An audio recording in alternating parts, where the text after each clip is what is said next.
Hej og velkommen til den her video. Det bliver lige en opdatering på tobak. Så der er godt gang i blomsten, som man kan se. Og her er bladet. Jeg ved ikke helt, hvorfor de her to de væltede, men altså, ja, det må jeg. Og så her er nogle frøkopler, der snart skal klippes af og sættes i en skål. Så jeg kan få nogle frø af den her sort. Det her, det er rustica, bunden tobak, om man vil. Og så er en lille en, den er skilt sig i to hernede ved rødderne. Så, eller stammen. Ja. Så den er lille. Den tager ikke frø for, selvom der er blomst i. Men ja. Herover har jeg en stor en. Utroligt flot, den var i blomst. Men ja, stammen herinde, den er også blevet pisse tyk. Så. Her har jeg endnu en. Jeg tror, jeg har 1, 2, 3, 4, 5, 6, 7. 7 sorter af den her. Eller 7 planter af den her. Ja, rimelig store faktisk. Så. Her har jeg sammen som dem der. Jeg har bare toppet dem. Og der er bedre lyser. Ja. Jeg har bare toppet dem. Og der er lige sideskud her. Så husk, alle sideskud man ser, de skal klippes af eller nippes af. Ligesom tomatplanter. Der er en helt stor en hernede. Sådan der. Den her kan du så sætte i jord, og den får rødder, så har du en lille stikning. Men det er bare ud.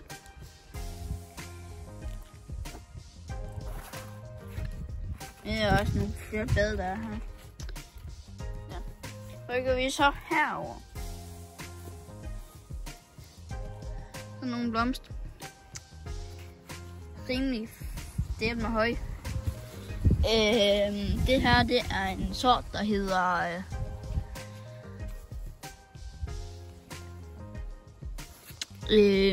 Nicotina rustica, eller du kan bare kalde den Virginia. Jeg kan se, når der er blade, der skal høstes, så skal den have sådan nogle gule, nogle der, eller her.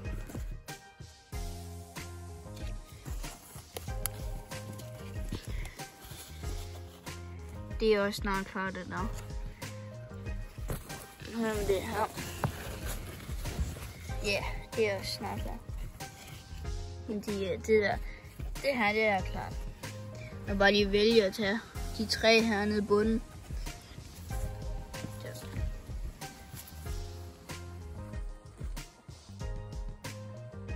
Nå, jeg blev lige forstyrret. Nå. Og der er nogle små sideskud her.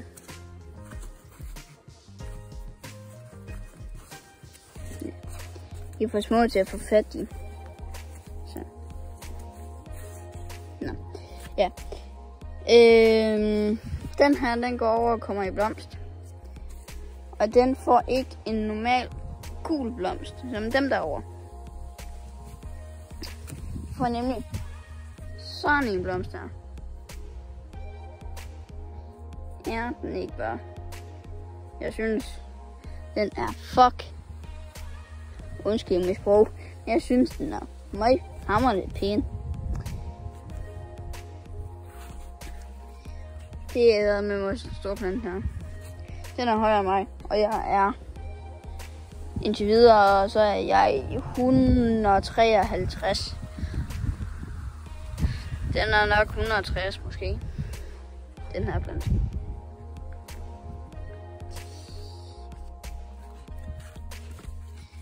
Det er også bare nogle kæmpe blade. Nå, videre. Her er nogen, som får en lidt tættere blomst af samme sort.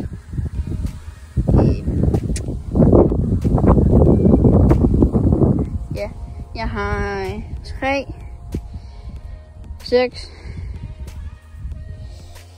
9, 10, 11, 12, 13, omkring 13 planter den her. Så det bliver noget. Nå, vi skal rykke videre. Den får nogle sideskud. Den plejer bare at lade sidde, når de er blomster. Men ja. Men jeg skal nok rippe den med. Men ja. Så har jeg nogle små mislykkedes nogle. I samme sort som dem her. De er hvad hedder sådan her? De er bare dårlig vækst. Og så har jeg fået sådan nogle grimme blade. Så den her, den har også meget dårlig vækst. Men den har fine blade. Ja. Nå. Nej, sideskud. Nå. Og så har jeg fået fortalt som så hvis nu, når jeg dyrker tobak her, så er det... der er en, der er ved at springe ud her. Nå, når jeg dyrker tobak, så skal det have rigeligt med lys. Det påvirker nemlig smagen. Så jo mere lys det får, bedre er det. Så. Nå, her er endnu en. Den er også gigantisk høj.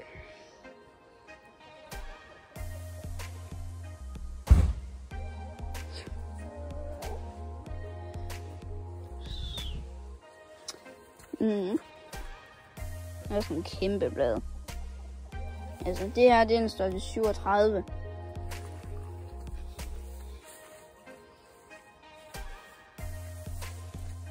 Så.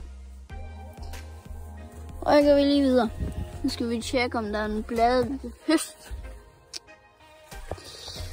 Det ser ikke sådan ud på nogen af dem der. Her. Måske. Der er så en, der er ved at springe ud. Skal vi lige. Dem her, den har man placeret lidt for tæt. Så det er lidt ulempe. Nå. Her.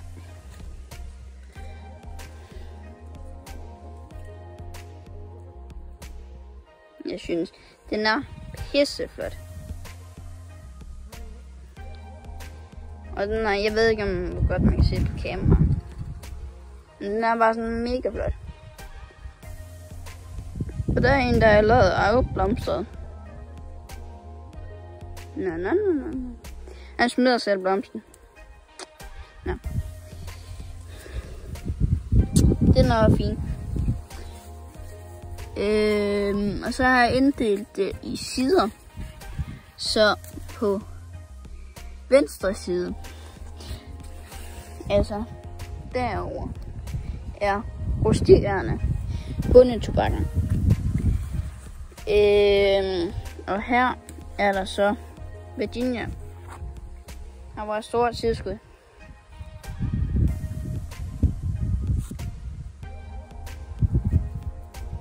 Nå, ja. Det er også godt. Nå, det er også rykke videre.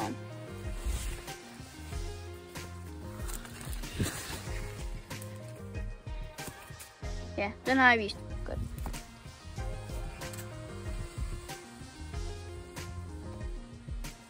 Ja.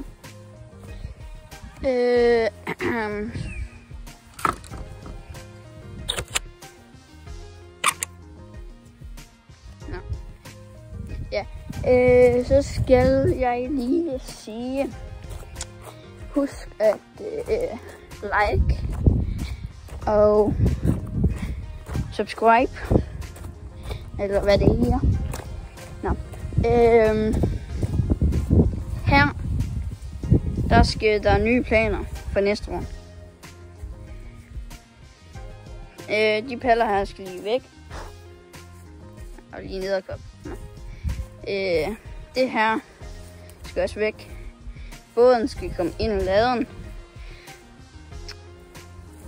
Det har vi ikke lige fået gjort nu. Og så videre. Men herfra og ned, der kommer til at være 3 rækker. Muligvis 4.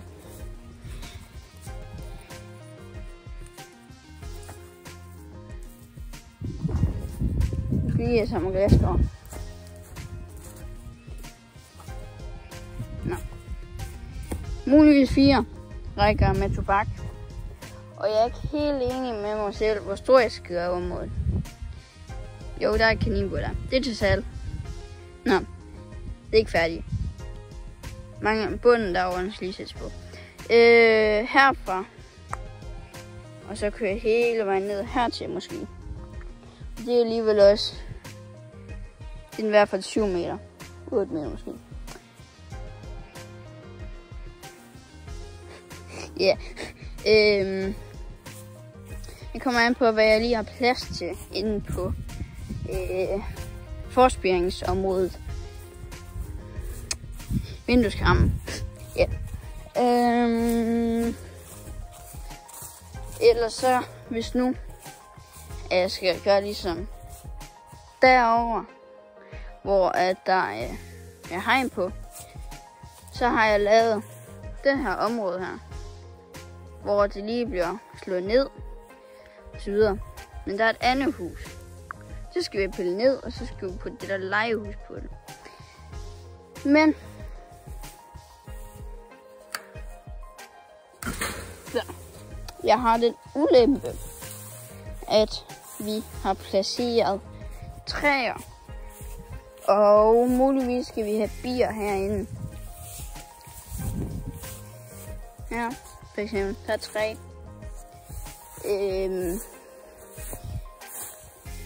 Ja. Og så ligger der noget rundt omkring. Så jeg kan ikke komme til at fræse inden. Det er æbletræ. Og det er lidt et problem. Eller gå med en radrenser. Eller opridser. Så det er nok ikke her. Så jeg vælger nok derhen. Godt.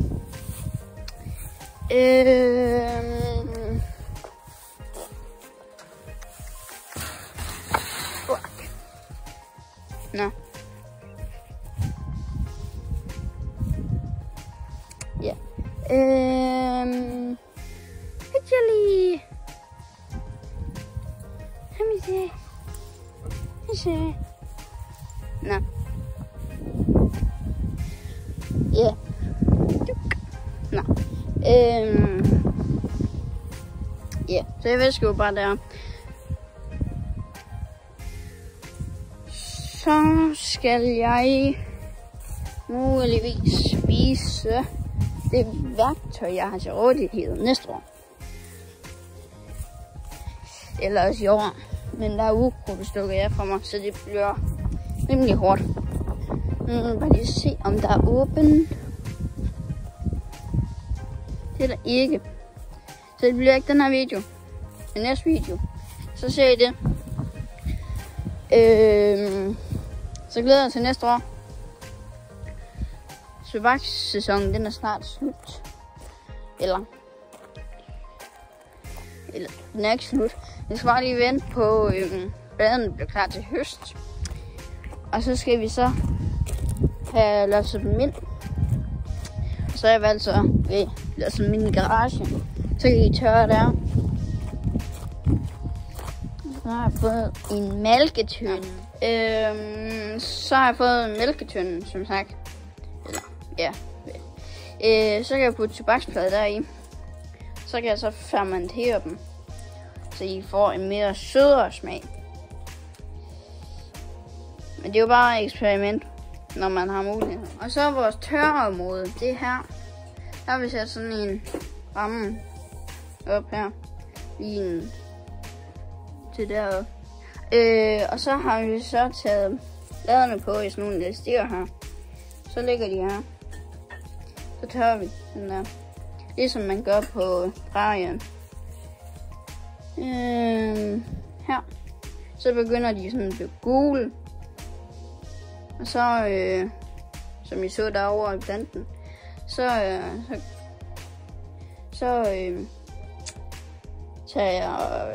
klipper jeg dem af. Og så elastik på, sætter dem her på. Og så begynder de så at tørre, som den er. Ikke helt tørre dem. Og så får de en lækker brun farve. Her. De er ikke færdige endnu, den her. Men så bliver det det. Ja. Ja. Nå, jeg havde lige besøg af en hund. Herinde, det var ikke så godt. Men jeg har nok fået udlagt nogle blade. Ja, der ligger sgu lidt der. Nå. Ingenting gør ved det. Det må bare hænge op. Selvfølgelig lidt træls, så det ikke bliver færdigt. Ja. Så er bladene, som er klar til at plukke, dem tager vi. Sådan der. Så river vi lige ved os. Så lægger vi der.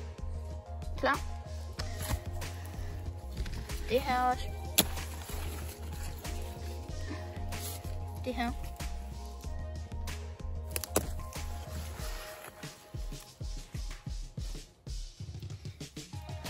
Og så lad os se, om vi kan få fat i det der. Det kan vi godt. Det er lidt ærgerligt, at jeg ikke blev færdig. Så skyller jeg lige først det af. Eller bruger vand til at få det af. Så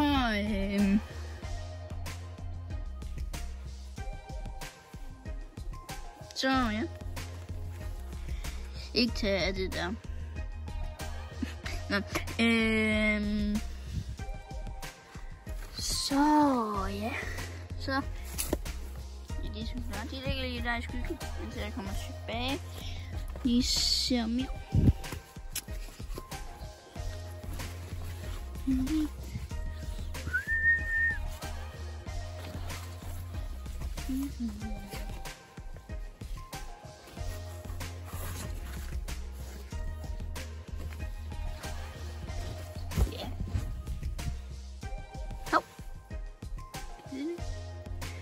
Det skal vi lige tjekke mere.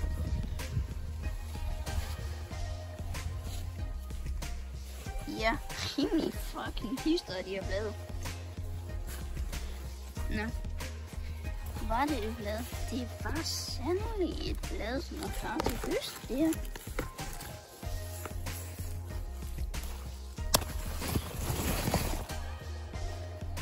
Hold nu kæft. Ja. Det er jo ikke langt. Ups. Nå.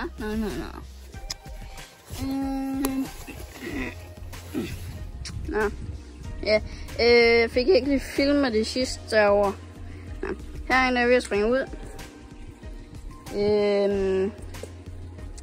Her er nogle blade, som er guldnede. Sådan der.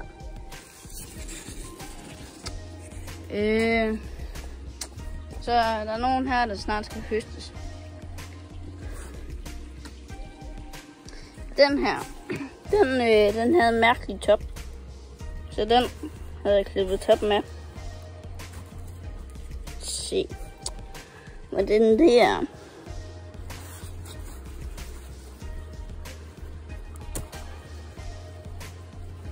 Og også i sidskerne.